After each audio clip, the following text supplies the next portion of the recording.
142 units. Currently, they have 50 to 75 residents with these portable burn units. She felt that with one complaint in the subdivision did not require any changes as far as Gateway is concerned, but she does acknowledge that we do have a burn ordinance and that they will continue to follow the burn ordinance. But basically, she said if Will County changes the burn ordinance, they will comply with the burn ordinance, but they do not feel at this time that they need to make any new regulations on the owners. I did ask them about the setbacks from individual homes, and she said they were sufficed that right now, and that she thought her residents were responsible enough to burn on their own. Well, let me say, this really, we may have started looking at this as that came from a complaint, but the real issue we're looking at is the safety aspect of it. Whether they think it's okay or not. It's okay until what, 100 units catch on fire? I mean, when is it not okay? When somebody is seriously hurt or dies? I think we need to look at it as a county, strictly as the safety aspect. What's the fire department say?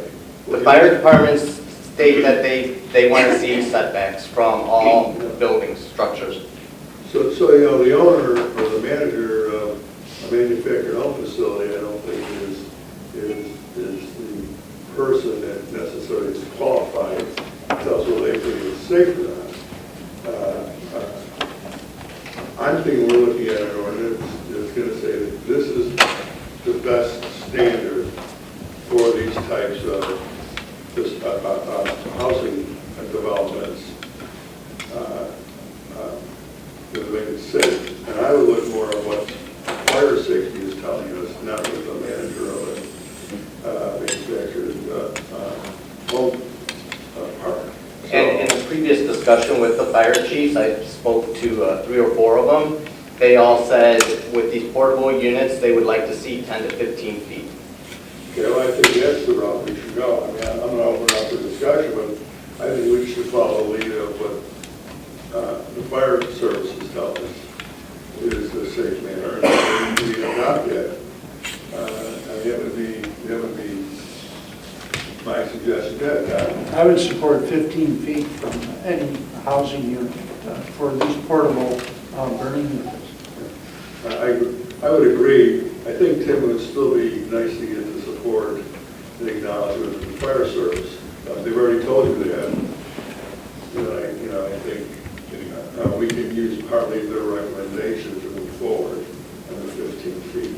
Would you like me to contact more fire districts? Yeah, well, don't they have like a fire chief association or something? Or? Could we get that in writing as well? Sure. I want people to know that we're not, it's not about neighbors complaining about neighbors. It's really about creating a safe environment, the safest environment we can in those types of facilities. Yes, Mary? So just if we could clarify, as we have this development, this would include grills and other burning units. No. And from a safety standpoint, I'm not sure there's any way to distinguish a patio burning unit from a grill. They both use the same fuel in many cases. Many cases you're using lighter fluid to start a grill. So I just want to make it clear that everyone understands we're not just talking about the portable fire unit. We're talking about anything that contains a fire would be 10 to 15 feet away from any structure, is my understanding. And would it be, Well, so Mary, right, I mean, are you saying that we cannot distinguish between a charcoal grill or a barbecue grill well, there has to be, and a wood burning pit? well, we can separate it, but then if somebody puts a pit and they put charcoal in it, they're going to be in compliance. I'm just making it clear that you understand. Okay. And I think that we're not trying necessarily to stop people from, even though I still think, we say it's still recommended that you keep these from your building, A lot of house fires start Because from they're people against grill. the house. Good, good. This is Doug on Mary's comment. You know, I have a small, you know, I got it at Target. It's probably 18 inches around. What defines a fire at some point? I mean, Well- this is such a small flame that comes out of it. It's not for heat, it's just for decoration. Am I not allowed to use this now? Well, you'd be able, it would, you know, it gets very difficult to parse in an ordinance, you know, sizes. You know, there's all different types of shapes and sizes for these fire-type pits. Some of them now have these, yeah, some of them use propane, some of them use natural gas. Some of them have these heating rocks that they use to simulate. I don't know what is more hazardous, personally. I just don't. So that's why I'm kind of looking for some direction as to what exactly, because we're going to be charged with making this change, and what exactly are we trying, you know, what's the goal? What are we going to prohibit? What are we going to, and I don't think it's an absolute prohibition, it's a placement of the fire. Well, can I ask, and I could really predict your time, can I ask just kind of a general question? Open burning is basically partly what we're talking about. Barbecue grills, for example, they're covered and so forth. We're talking about more of an open burning. Whether they have it covered with a screen or not, it's open burning. I mean, I think that's where I'm just wondering if we can craft the ordinance in that manner. Maybe, you know, Tim, you can work with Mary, maybe you can craft something, have Mary look at it, see what, if she thinks it passes, you know, mustard or whatever. Mr. Mustis? So we'll do that. Let me go to Tom, because he's been having his hand. I think Go ahead, Tom. the barbecuing, if it's used for grilling, I don't think we should restrict that. But No. if it's just used to create a fire sit around a fire, I think that's what we're talking about. So, go ahead, Chuck. I think we're talking fuel here. You know, what's the fuel structure that we're using? Because if you're using charcoal, the only flame you get with a charcoal is when you're first lighting it, if you're using lighter fluid. Then it goes into a cinder. It doesn't have flames for charcoal itself. Well, unless Wood- you have hamburger grease dripping down, in which case. Yeah, then, but I'm talking about, we're talking about open flames for somebody at a pit. Using a fire pit that you're doing for recreational relaxation fires, not cooking. Yeah. And now, if you start throwing wood on it, you're gonna have flame that's gonna come up. That's the other. And so, I mean, taking a look at however we craft this, I think it needs to include the fuel structure that's being used. And we do that to some extent right now. So the recreational fires are defined as using wood, charcoal, and Well, those that's what we're types of, Why can't we just fuels. leave it as a recreational fires? Right. well, recreational, the definition of recreational fires includes wood, branches. But Well, not that's what I'm eating. saying, but the restriction would be on recreational Fires versus versus food cooking. and Well, cooking. But camping or cooking is considered a recreational fire. We can try to redefine it. I'm not sure, my concern, and I will look to see if there's anything that addresses this anywhere. My concern is there a rational basis for a difference? When you're talking about a safety issue, and I don't know the issue, there are people, and fire departments, I think, would probably know better, and I would certainly defer to them. Yeah. But I don't know that from a safety perspective, a barbecue grill is going to be any safer than a fire pit. Let's see if the fire, they may already have some language that they've used in the ordinances. Why don't we can check with the Fire Chiefs Association or whatever, and then Mary, we'll see if we can craft something, and we'll be coming back. It's not like we're under a lot of, not under timelines here. Herb? Yeah, it seems like the underlying word here is safety. Safety is what we're concerned about. But I guess, Mary, my concern would be someone with an open grill, fire jumped up because, as you say, the coals might have ignited, whatever.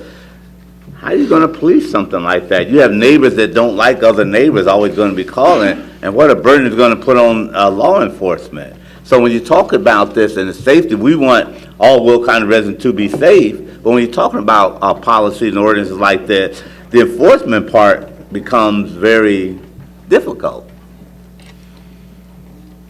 It does, I mean, and Right, Mr. Contros? Right, Bob? I mean, you're gonna run out there every time somebody call. I call the police on my neighbors every day. Erase that.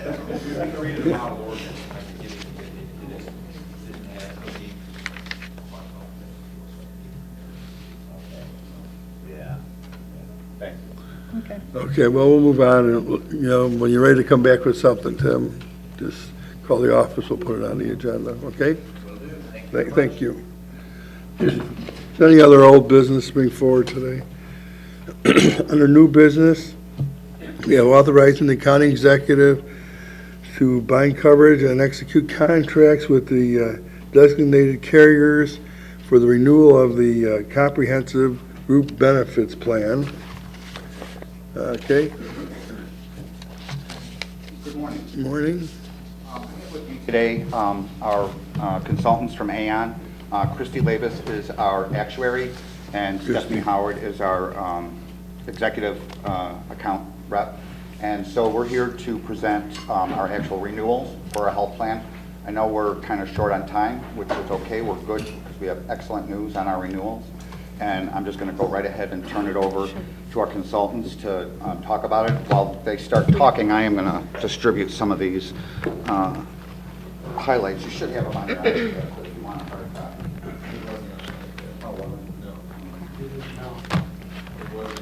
I think it was just 3 days ago.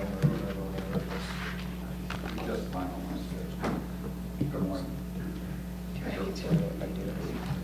No, I think we're on.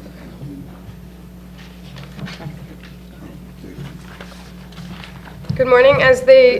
Bruce alluded to, as he passes that out, I'm going to just jump right in, given the time constraint here. So we plan to talk through the renewal overview for 2019 plan year, and then we'll talk through some of the program recommendations, followed by some next steps. So if you jump to page 3, just executive summary, what's happening. County of Will's renewal projection for your combined active and retiree medical plans only did result in a favorable 0.1% decrease, or approximately $45,000 savings in annual costs. When we break that out by plan, your PPO did observe an increase of 1.3% for the active, and then a decrease of 7.7% for your retirees. The HMO observed a decrease of 0.5% for the actives and retirees. The County of Will's medical and RX claims have run favorable to budget or expected for the past 2 calendar years or plan years. 7% for calendar year 2016 favorable, and 3% for calendar year 2017. The reason we state this is the renewal does consider the rolling 24 months through March of 2018, which did also continue to trend favorable to expected. And so trending the favorable experience of the PPO, which just to remind you all, has about 2/3 or 67% of your enrollment, and the HMO, which has about 1/3 of your enrollment, using that experience and trending it forward at the Aon internal trend guidance, results in a favorable renewal for your plan year 2019. Recall that for the plan year that was effective 3/1 of 2018, the county did introduce the HSA plan, which does observe currently 39 members or 2% of the enrollment. We did estimate about 5%, but keep in mind you do have some outstanding contracts in place, so we do expect that to move closer to that.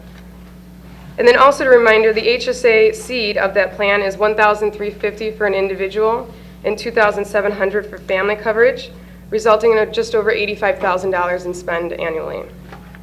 The county's net costs have gone down largely, and that is driven by the increase in the employee contributions and the plan design changes that did go into effect 3/1/18 as part of those negotiations, which did aim to incrementally increase the employee contributions through 2021. And for just a reminder, 3/1/18, that was to be 11% of total costs. And then in 2019, that is going to be 12%, jumping up to 13% in 2020, and then 15% in 2021. The fixed fees have decreased about $445,800, largely due to negotiations that we've done with the carriers. County of Will's renewal projection for your active and retiree dental and vision did result in a 5.7% increase from the current rates, or $115,000 annually. When we break that out, you have your active employee dental increasing 8.5%, the retiree dental is decreasing 1.7%, and the vision is decreasing 6.8%. Jumping to page 4, some recommendations. Moving the HMO plan to the Blue Advantage network. It is a narrow network by definition. However, it does result in $400,000 in savings with very minimal member impact. 3 members to be exact. This will require new employee insurance identification cards. Also increasing the PPO stop loss threshold to $225,000. This does result in 6.5% savings or $200,000 annually from your current level. Increasing the HMO stop loss threshold to $130,000. 2017, for example, did observe $1.3 million reimbursed at the current level, for which $700,000 in premium was collected. This does still result in a 13.9% decrease, or savings, I should say, of about $100,000. Just a couple important notes. We are evaluating a change in the HMO plan from current cost plus to a self-insured HMO plan. There are, based on potential savings, so we are still in discussions with Blue Cross on that and the feasibility of that study. And just to remind the board, Aon does conduct an annual benchmark analysis where we do look at all of the Chicagoland counties and their benefits compared to the County of Will benefits. This is and was used typically for the union negotiation discussions. In addition, we do administer the county's Affordable Care Act employer reporting requirements as well. So just to pause, we just said a lot. I mean, I think in whole, your overall gross costs are remaining flat. And as Christy said, a lot of that's driven, majority of that is driven by favorable claim experience, in addition to the fact that your net costs are going down primarily because of the change in contribution strategy, as well as the negotiated fixed fee adjustment with the carriers. So we did make some recommendations about changing networks with minimal disruption and around increasing the stop loss. Are there any questions that we should pause and talk about before we actually look at the numbers? I have a couple of questions. Sure. One will be about the retirees, one will be about stop loss. And if we have no increase, it would be the absolute first time that I've seen it in the last 26 years. I mean, it may not be much, but I've never seen it flat. So, because it is driven by our claims. So, first on retirees, what do you attribute the decrease? And the reason I'm asking is we have more trustees that are not taking the insurance, they continue to work, they have insurance from other carriers, or they have a spouse that has insurance. I'm wondering if you know what is driving the decrease. Is it usage is down? We don't quite have the same level of participation. Or we're becoming the secondary insurance for retirees. I'm just wondering if you have a handle on why that seems to be, why that's decreasing. Yep, absolutely. So it is experience-driven in utilization of the services. And then also on your post-65, Medicare will pay primary. Usually what we see is on the drug side, or on the Medicare side, we see the drug being 70% of the cost and medical 30%, whereas on your active pre-65, it's the reverse. Medical is about 70%, and then drug is about 20-30%. Of course, when they reach 65, they're off. They can't continue with us, correct? Well, they can, but they have to pay 100% of the cost. But we steer them to. Well, that's not a very practical for them. It's not, but we do have some that do it. Really? Just because they're comfortable with it and they don't mind paying. Okay, well. But we try to steer them to a supplement. Well, I understand that, Bruce, and, we tried very hard to educate our retirees why ours wasn't the best supplemental policy for them, but I guess I'm still hanging. Our numbers have also dropped, our participation numbers. Well, that's what I was really trying to get at. Yes. Is it dropped? There's a lot of reasons, especially in environments like in government where they can retire at 55. Law enforcement can retire at 50. I say they're not retiring, they're drawing their pensions. Usually they go on to some other type of employment or career, in which case if they get insurance, they wouldn't be taking ours. So So it's actually dropped in the participation. It is dropping, and we're seeing more, especially in law enforcement, where they do retire at 50, they're not picking up their family, their spouse or children. So the spouse must be getting coverage someplace else. So that drops the participation number as well. So that probably is one of the primary drivers then of Correct. the decrease. Right, so the less participants, the less utilization. Okay. And so all of the reasons you gave, they all come into play. But I think the biggest one is utilization, and the numbers have dropped, our participation numbers. Okay. You know, and the only other comment I'll make on that is this, is that in the future, I think it is nice to know what the variances are that maybe are driving something one way or the other. You know, we're getting heavier pharmaceutical use. We have less participation. When you say they're not putting their families on, to know whether it's because they're not utilizing it, because we're really being more efficient in our cost, and because I think that's important. It's like that disguises, you could have a problem in the program, but that's disguising it, right? Because the overall cost looks good. Right. So it would be nice to know what variables may be driving something up or down. Right. Okay. You actuarial people love those things. Numbers Try to are- keep it down to 55 pages, so. You know, so, and the other one is stop loss. Yep. You know, we always manage our, and Ann has helped us for many years, manage our risk. And of course, when we raise what we're getting to, our retention, we're assuming more risk.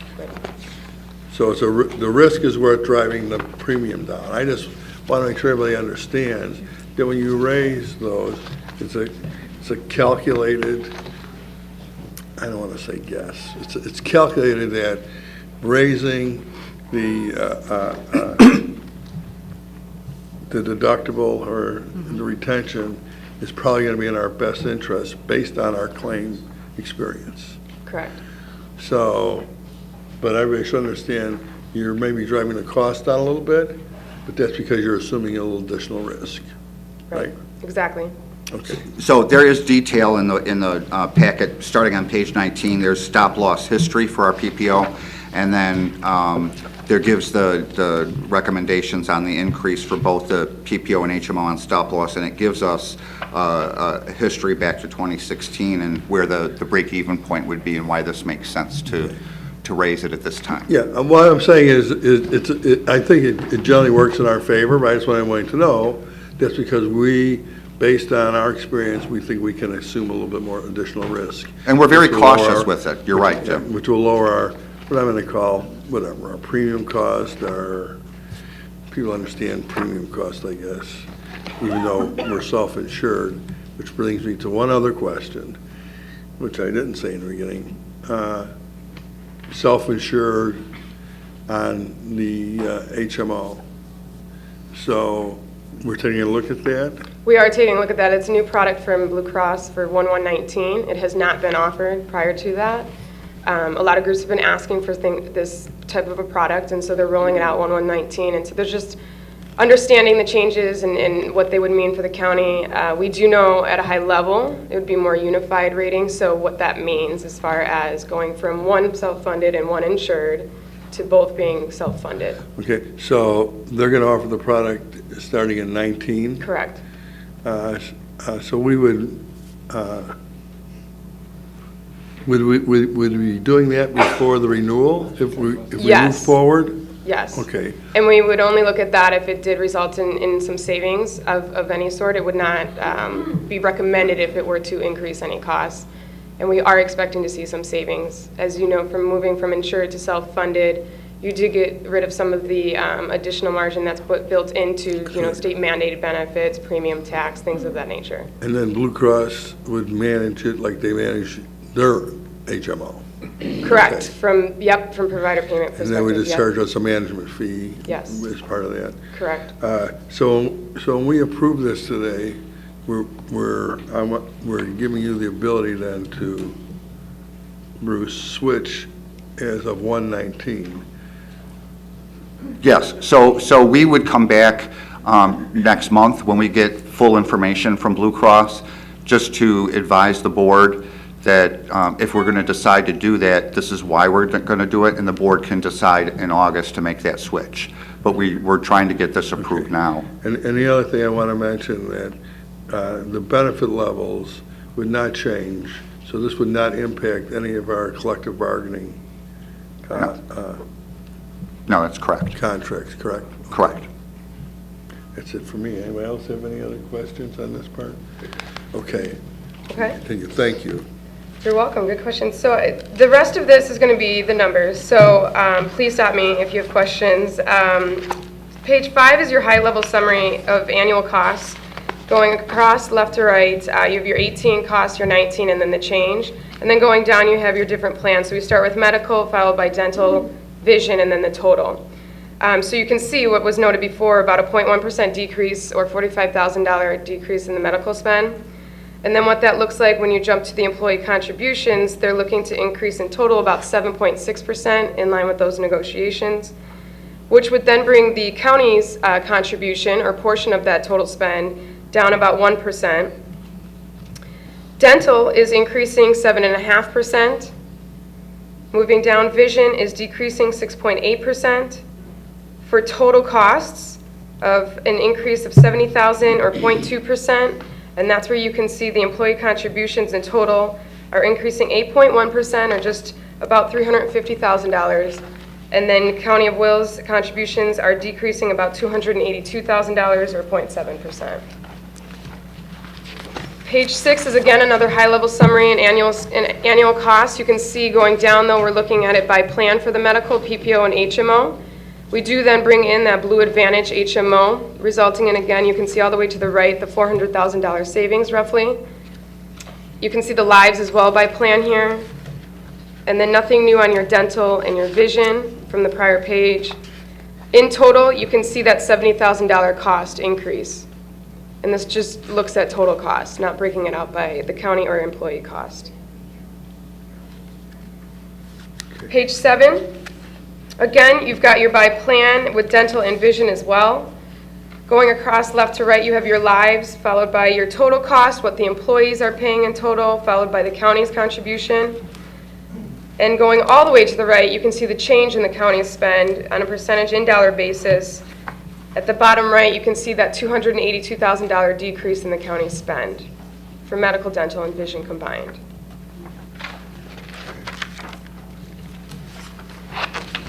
The following pages are going to be the contributions for the varying populations that we have in place. And so just to familiarize yourselves with these pages, because they're all structured the same, for time constraints, I'm probably going to breeze through, but please stop me if there are any questions.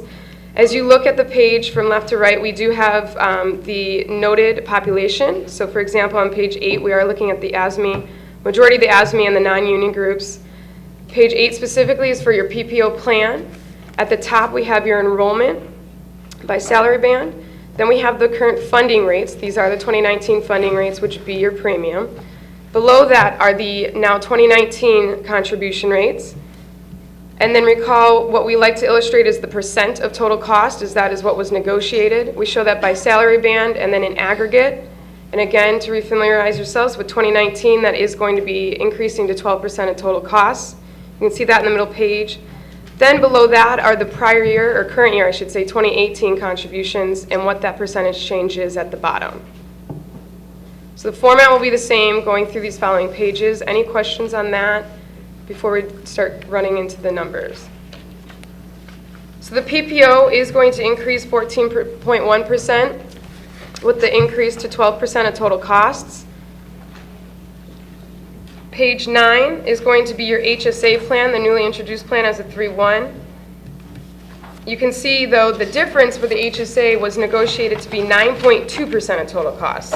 And so in the middle of the page, you can see the 9.2% of total costs is what is illustrated there, resulting in a decrease of 10.4% for the all salary bands, but you're less than 31,500, and the reason for that is to target about 5%, or at least 5% of total cost for that particular salary band. Page 10 is going to be your HMO, resulting in 17.8% increase. Page 11 is your Blue Advantage HMO, which is your narrow network HMO plan. Again, only 3 members impacted here, and that is a 12.1% increase. And so that would be comparable to the 17.8 with no change to the HMO on that prior page.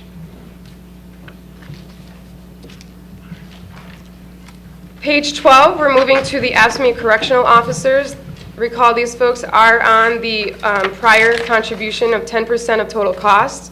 And they did not have the plan change that was effective 3/1. So they're still under the prior PPO plan.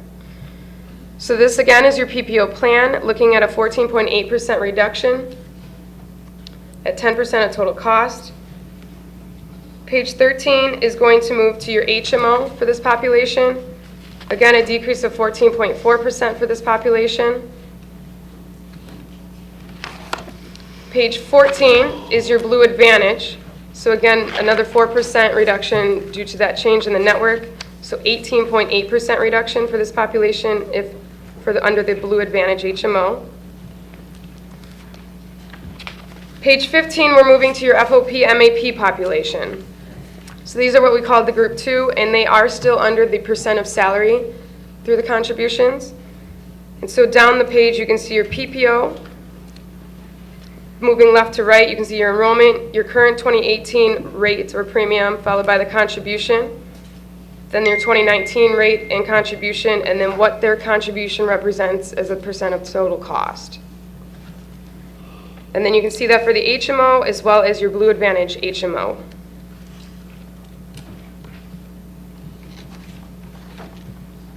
Page 16, we start going into the retiree population, specifically for your pre-65. We have the PPO, followed by the HMO, along with your Blue Advantage HMO, followed by the dental at the bottom. And then the following pages include both your pre-65 as well as your post-65 retiree contribution rates. Page 17 are your PPO rates, or contribution rates, I should say. Page 18 are the HMO contribution rates, for also including the Blue Advantage here as well on the bottom half. Any questions on the contributions before moving forward?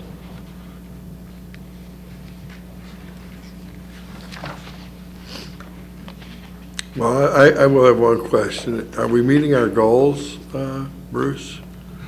We are, actually.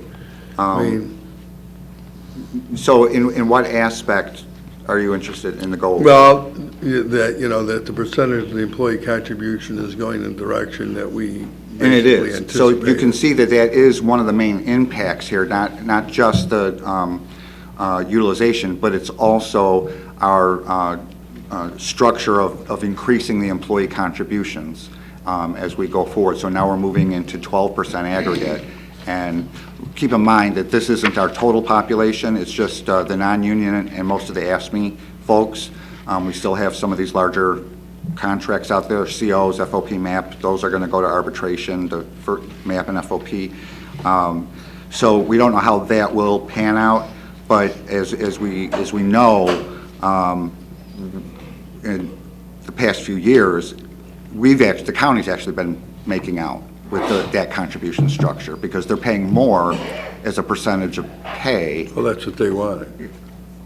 Well, I'm not saying that's what they wanted, that's what I understand. Right, yeah. That was their proposal. That was their proposal, and it's still their proposal.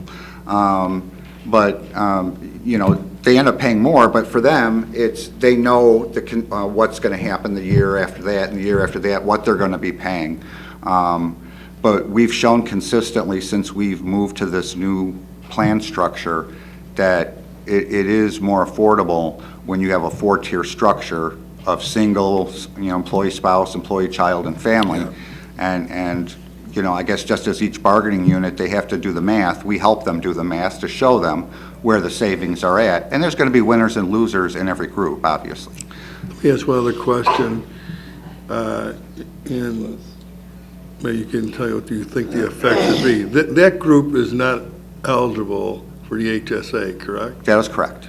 So I assume regardless of what plan they keep, that they'll make the HSA available to their membership. And we are proposing that, yes. Well, it's an advantage to their membership, I would hope. I would think so. I would hope they would do that.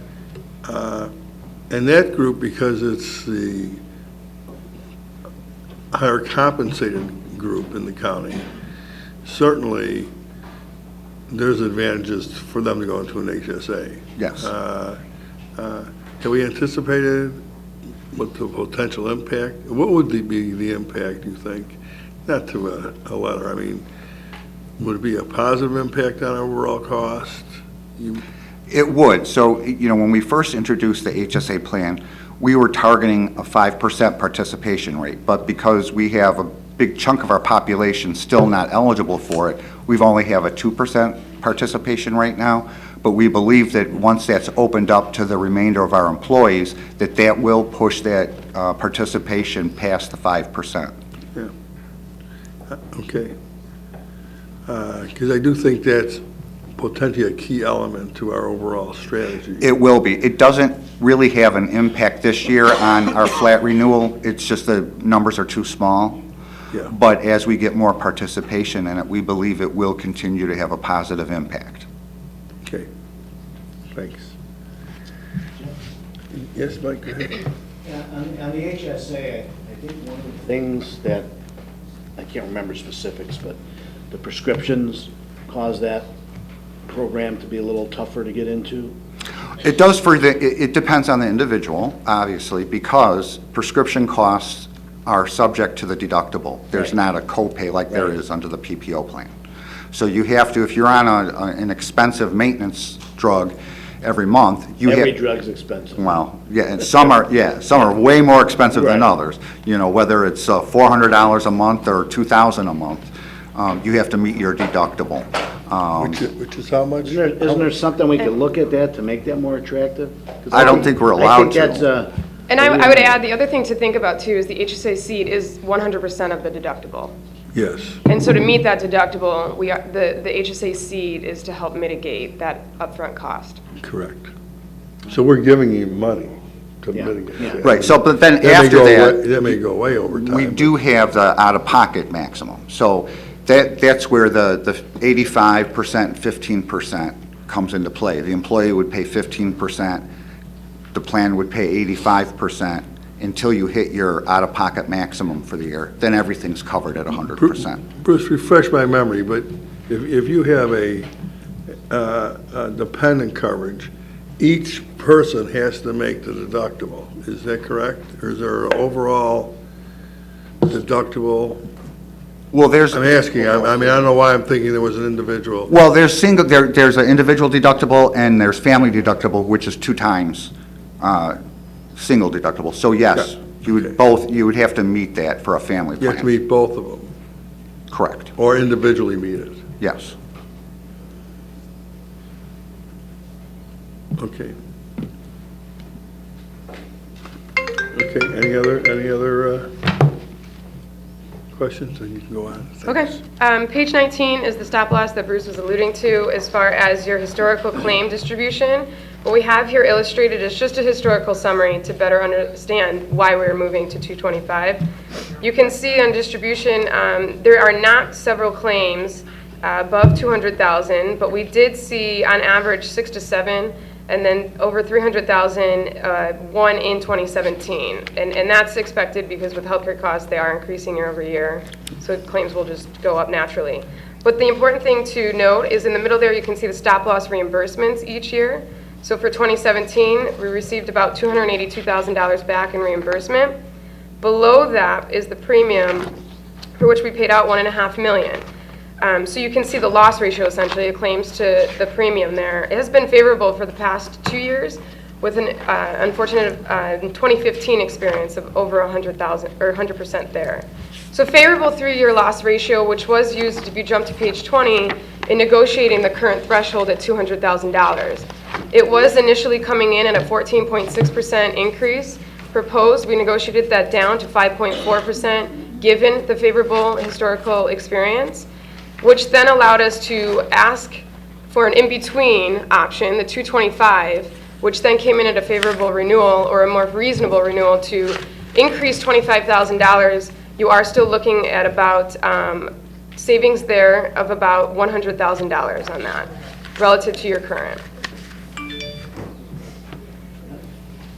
On page 21 is the same thing for your HMO plan. You can see that 2017, just refamiliarizing yourselves with this page, at the bottom of the loss ratio for 2017 was 179%. I had noted earlier that we had 1.3 million paid out in reimbursements, for which about just over 700,000 was paid in premium, driving that unfavorable loss ratio. But jumping to page 22, we did get somewhat of a favorable renewal by increasing $30,000. We do see savings of $100,000 for taking on that additional risk, even in the event of that unfortunate 2017's unfortunate claim experience here. So it does make sense to increase that to $30,000, given the break even on that. Any questions on stop loss? Page 23 is a little bit more detail on the member impact moving to the Blue Advantage network for your HMO product. So you can see the member impact is minimal, and we have identified the 3 members in the provider or facility they are using. So North Shore, St. Anthony, and Northwestern would no longer be in network for those 3 members that had seeked services there. And then there is one small outpatient rehab facility where no members have utilized but is currently out of network.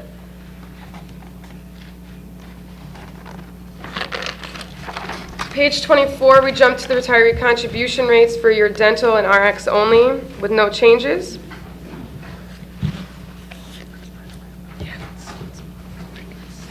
Page 25 is going to be your fixed fees, and so you can see really the summary for fixed fees is going to be the resulting $446,000 in annual savings as a result of the negotiations that took place. And then the next several pages are actually all of the total premium equivalent rates or budget rates that really drive the total cost and how we develop the employee contributions. So that is page, I'm sorry to jump in, Christy. Nope, you're fine. To 33. To 33, all the way, and 33 ends with the actual COBRA rates, but that includes all of the medical, the dental, and the vision, all of those budget rates. So current and the new proposed based on what Christy has projected. And then page 43, or 34, I should say, is just your life where there's no change. So I think 36 is just, we want to, confirm that we can move forward with the approval of the renewal, the funding rates, the budget rates that we've presented, as well as the employee contributions, as well as changing the HMO network to the Blue Advantage network, where we had indicated minimal disruption, and increasing the stop-loss deductibles for both of the HMO and the PPO. And finally, to get your approval to further analyze the feasibility of self-funding the HMO. Is there any questions? Okay, then we'll prepare a resolution. Just one Okay, question. you have a question? The Blue Advantage, I've heard other companies, when they've gone to this, there's been a lot more impact. You're telling us only 3 folks are impacted on this.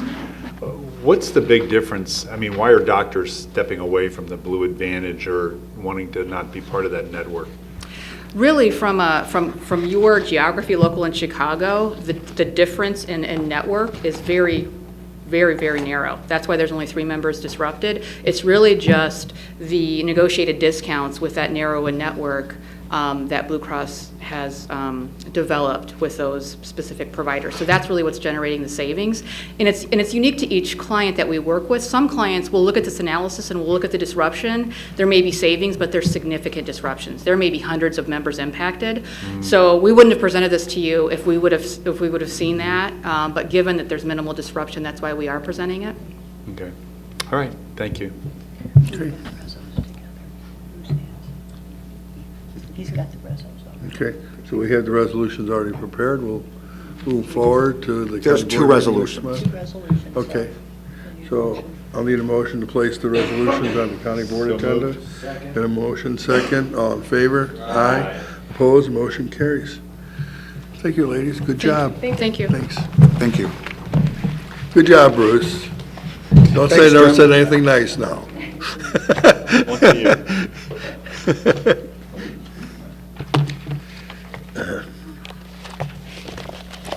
Okay,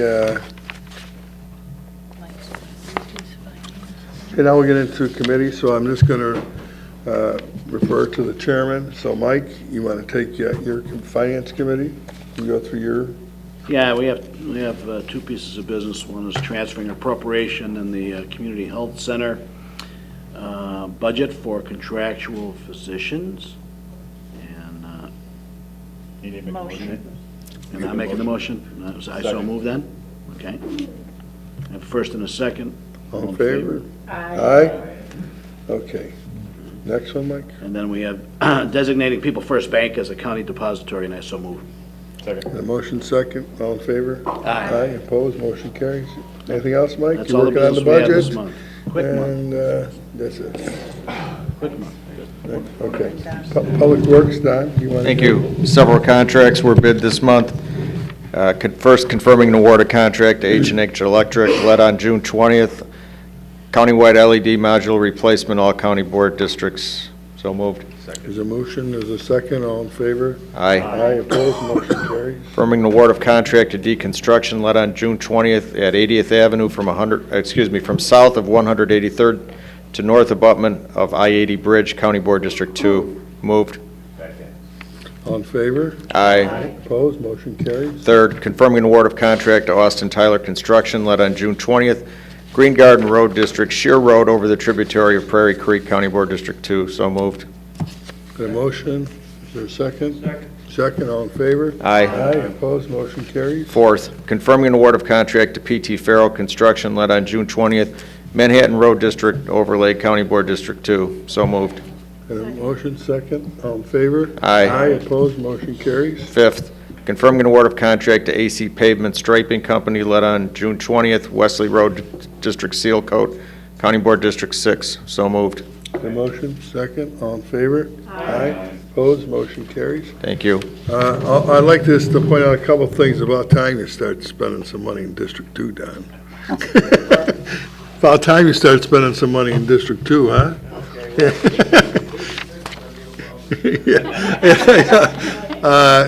Is Jeff Ronaldson here? You know, I mean, I know that the committee generally asks Jeff if he has anything to report. Jeff, I don't know if there's anything that you'd like to report out on in this meeting or not, but I'll give you that opportunity if you'd like. Okay, all right, thanks, Jeff. Good report. Okay, next we'll go to judicial. Darren Benefield. Thank you, Mr. Speaker. We have nothing to present to the committee today for the upcoming month. Okay.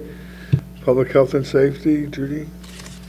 And I can say ditto to that, public health and safety, we don't have anything to report. Okay, thank you, Judy. Legislative and Policy Committee, they don't have anything, and Suzanne has left, so.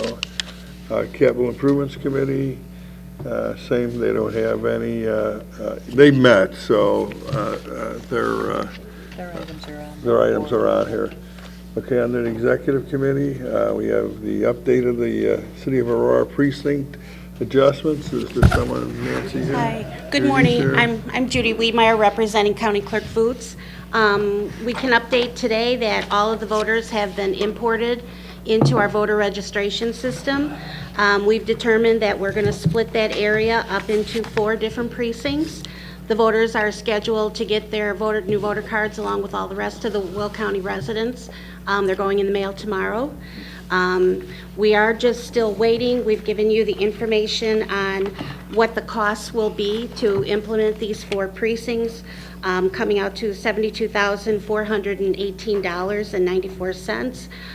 We are just waiting now Phil Mock is our representative when he goes to the courts as far as what percentage we'll get from Kane County from the selling of all the equipment and any monies that were left. We have a total of 10.51% of the active voters that were disbanded, so we'll get that percentage of the total amount that's left in funds coming from Kane County. Okay, thank you. Any questions? I'm sorry? Go ahead, Mike. That I don't. Phil could probably speak on that behalf.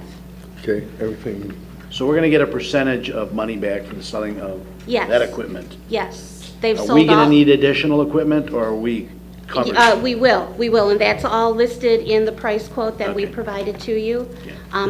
Any of the equipment that they had, we could not use because we would have had to have spent more money to even get it up to what we needed for implementation with our system. I just saw that. okay. Any other questions of anyone? Okay, thank you. Next, we have removal of the election judge for failure to vote in accordance with the Illinois Election Code. Moved, second, all in favor? Aye, opposed, motion carried. Designating election judges for 2018 through 2020. Moved, second. Second, all in favor? Aye, opposed, motion carries. Amending an ordinance establishing and designating enterprise zone for a portion of the former Joliet Arsenal. We have a motion, second. Do you want an explanation, or do you want to know what's being done? Yeah, sure. Yeah, I don't think so.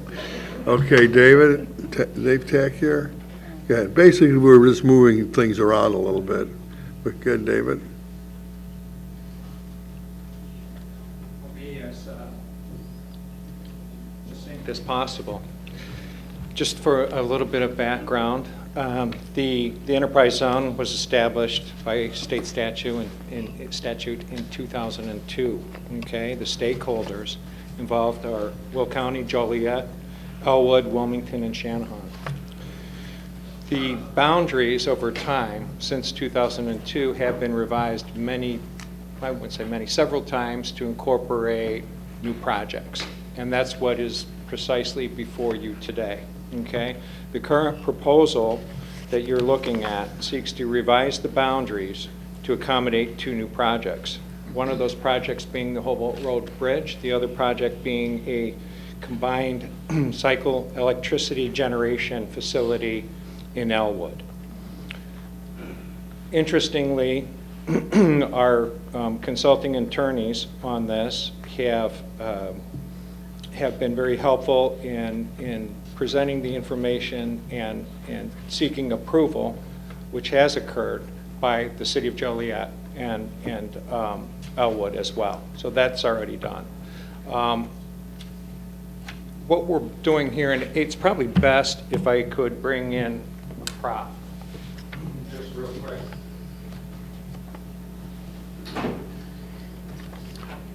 It's got a pretty good size map.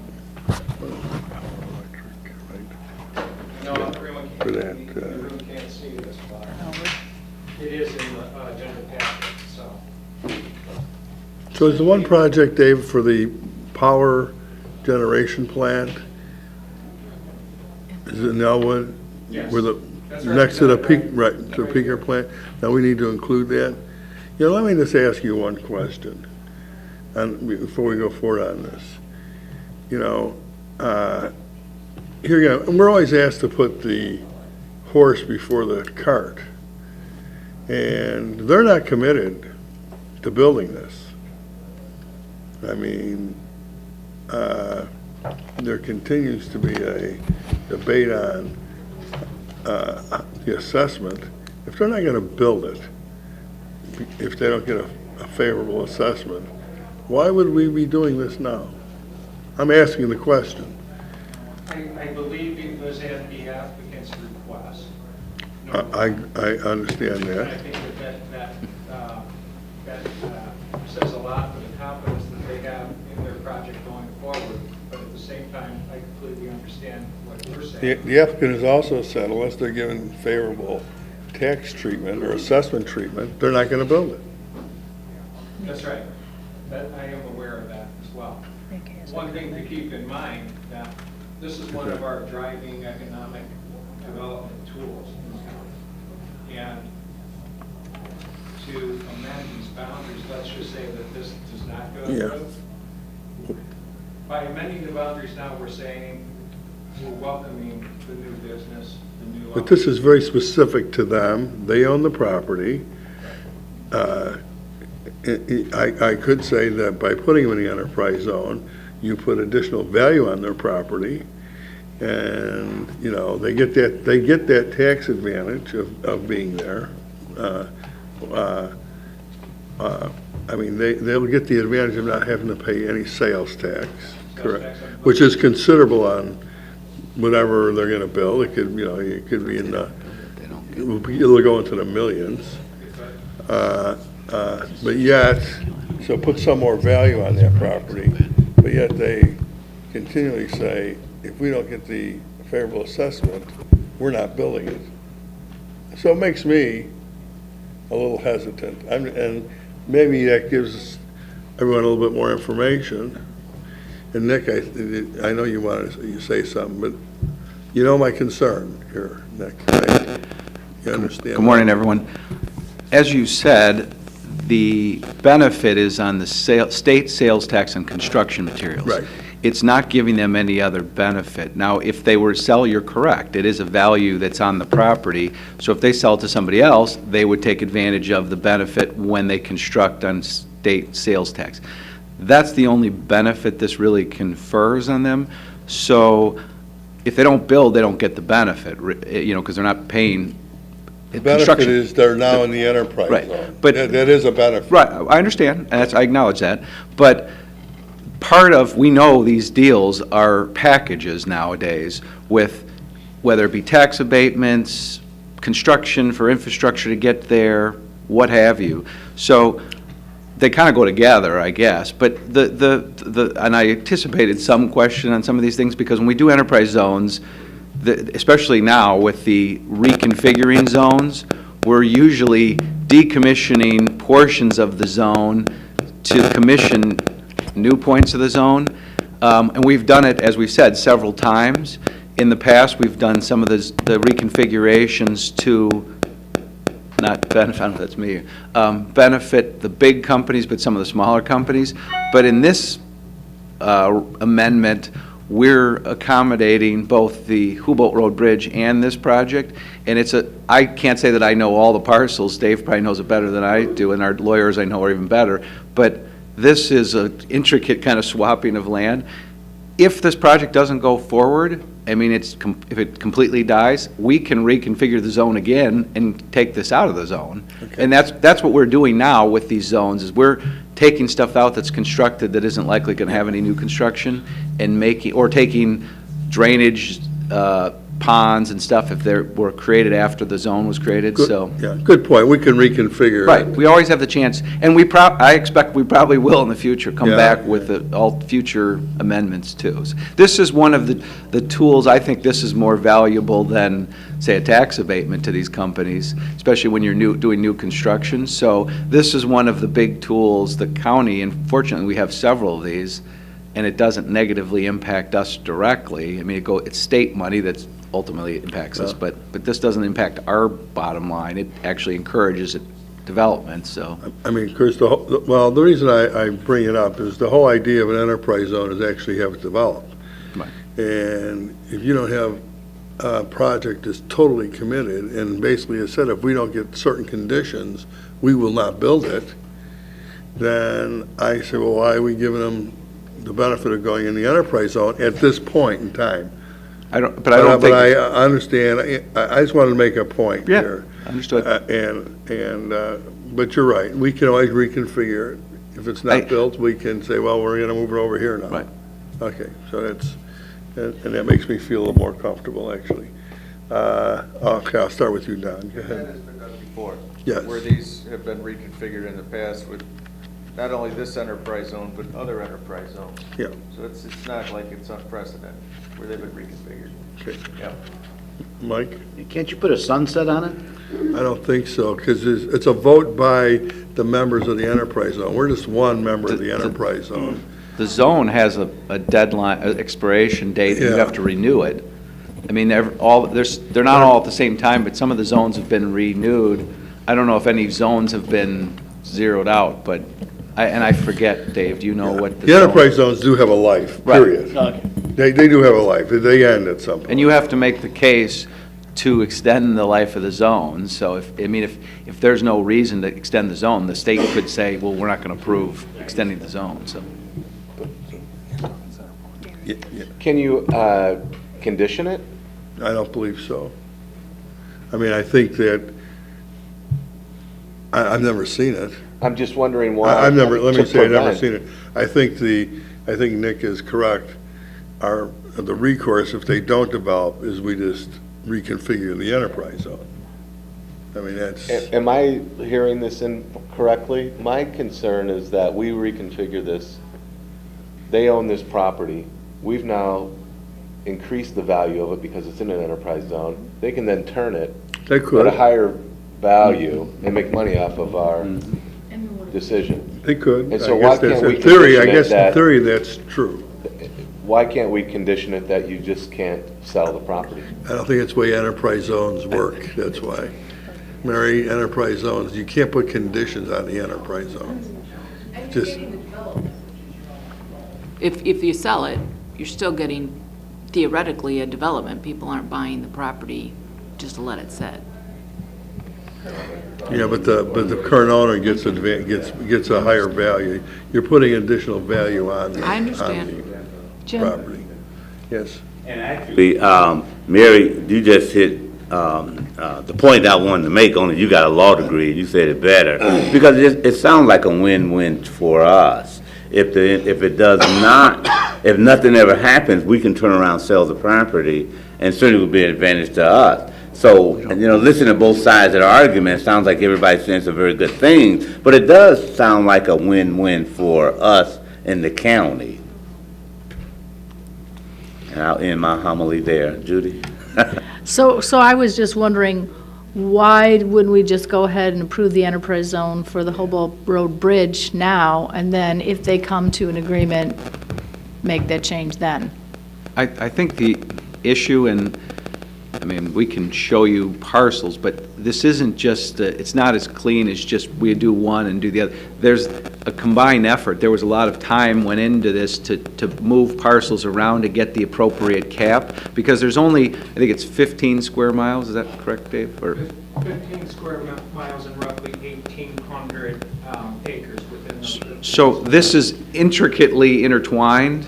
The other thing I would just caution, Mr. Mustis is right, there has been a lot of discussion about tax assessments and things which could derail this project, but if we don't approve this, that will be another factor why it would kill it. It will kill it. Yeah. If they don't, I agree. it's just like any deal we've seen before us, or any municipality that gets deal, there's a lot of factors they're looking at. This is one of the factors. If we disprove this, I think you can be more confident that it won't go forward, because this is a major piece of this. Because this involves lots and lots of construction dollars and a lot of jobs to construct it.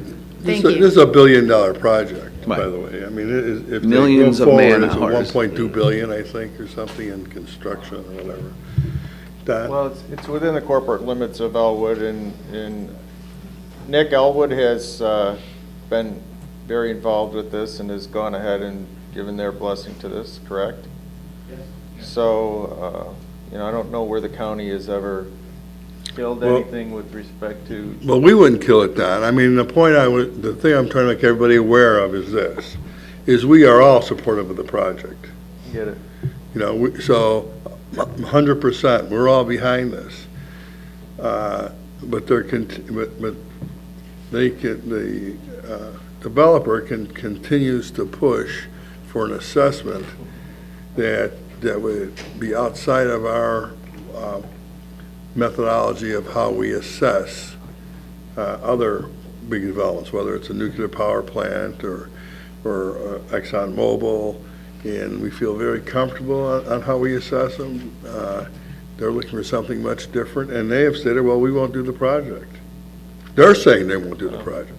not us. They're not telling them we don't want the project. We want the Is that project. independent of the enterprise zone, the assessment process? Yes, So that's a total, another issue that they've raised? that's it. Well, it's something they continue to try to push and negotiate, and Phil Mock handles it for the state's attorney's office. They've had numerous meetings with the supervisor of assessments on this.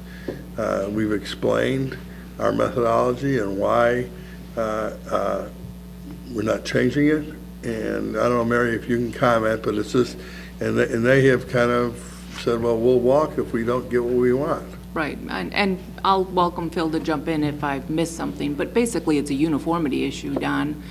We already have a methodology for assessing these large industrial-type properties, and we have to assess this one in the same, using the same formula as we do those. And they want us to assess it using a modified formula, which, as you know, could lead to consequences, It'll lead to- broad consequences, which would be damaging to the county. No, no, you have nothing to do with the assessment at all. No, Nor do we interfere with the assessment. that's right. But, you know. It's a so those are- politically independent Don't go office. lobby Rhonda, because we don't interfere. She's independent. I go back to the old days, Don, when they did interfere. You remember those days? Yeah. Not me. Okay, so anyways, like I say, I just want to be aware of that. Very often we do this, and I do think it's necessary for it to go forward, but I want everybody to be aware that it may not happen. But here again, I feel comfortable with the fact that we can move things around within the enterprise zone. So I'll entertain a motion to approve this. Moved. Second, all in favor? Aye. Opposed? Motion carries. Number 5, authorizing IGA with the City of Joliet for the Joliet Arsenal Enterprise Zone. Moved. Second, all in favor? Aye. Opposed? Motion carries. Authorizing the IGA with the Village of Elwood for the Joliet Arsenal Enterprise Zone. Moved. Second, all in favor? Aye. Opposed? Motion carries. Designating Capital Improvements Committee as owner's agent for the EMA facility project. Moved. Second, all in favor? Aye. Opposed? Motion carries. Did we already make Capital the owner's agent for the animal control? We already did that, okay. Okay, authorizing the county executive to convey easements on the county property located in Troy Township for access to establish mineral rights on adjacent parcel. I guess we're just giving somebody access, right, to their property? Is that what we're doing? Second. Motion second, all in favor? Aye. Opposed, motion carries. Authorizing lease agreement with the Vertical Bridge Holdings for the use of radio communication towers. Moved, second, all in favor? Aye. Opposed, motion carries. Voting bid for communication headsets for SWAT. Moved, second, all in favor? Aye. Opposed, motion carries. Authorizing the county executive to execute agreements for and to purchase and sell properties under the CDBG and home programs. Now, I might make a few comments just quickly about this. This involves really a pilot program. It'll be in where we're going to perhaps take some houses, we'll do demolition, place them in other housing. So this is kind of a pilot program. So I'll entertain a motion. Moved, second, all in favor? Aye. Opposed, motion carries. Adoption of the program year 2018 action plan, October 1st, 2018 through September 30th, 2018. Moved, second, all in favor? Aye. Opposed, motion carries. Authorizing amendment number 3, RTA Technical Service Agreement. Moved, second, all in favor? Aye. Opposed, motion carries. Replacement hires pre-posting for maintenance department. There's 3 positions. Moved. There is 3. He needed a third one. There's 3. He's got one for the courthouse, one for Sunny Hill, and one for this building. Right. Okay, motion? Second. All in favor? Aye, opposed, motion carries. New hires for the LCC 911. Moved. Second. All in favor? Aye, opposed, motion carries. Proclamations, Herb, do you have anything? Only one. Okay. Going recognizing the Eagle Scout. Lori McPhillip. Son. Yes, Wested. your son. Yep. That's the only one we have. Okay, But very we don't good. have that, who's doing that? We'll figure figure it that out, we'll figure it out. Appointments by the county executive? Moved, second, all in favor? Aye.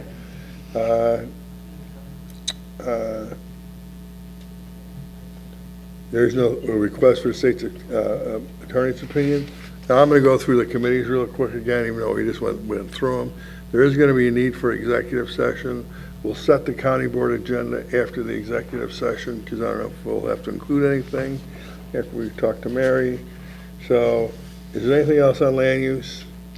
Tom, Anything they else? did meet. So- Oh, you did meet, that's Yeah. right, Tom. That's right, you did meet. Yesterday. A2 to A1 in Homer Township. Committee approved that. We have the appeal of the zoning board of appeals for the Jabay property and Beecher, which we saw 2 months ago, and we sent it back to the committee and to the zoning board of appeals, and they didn't change their decision, so we're going to recommend concurring with the zoning board of appeals to deny that decision again on the variances that they requested. We have a text amendment for beekeeping in all zoning districts. We have change in accessory dwelling unit in residential districts. It's a correction that we had in our prior ordinance, and we're putting it back in. It was something left out in our prior ordinance. The other one is the outdoor lighting. We're updating that to not restrict zoning lighting in residential districts or agricultural use districts. That's all I have. Okay, so you want to make a motion to add that to the county board agenda? You're on there already? Make that motion. It's on, okay. Okay, so then, any questions for Tom? Finance, you have anything else, Mike? Nope. Public Works, Don, you have anything else? Judicial, anything else there? Public, health and safety, Judy, anything else? Legislative has nothing else. Capital has nothing else. Executive has nothing else. Is there any public comments at this time? Public comments? Public comments? Public comments? Okay, there is going to be a need for an executive session for the purpose of litigation. Pending litigation? Okay, so I'll entertain go in executive session. Motion second. Take the roll, please.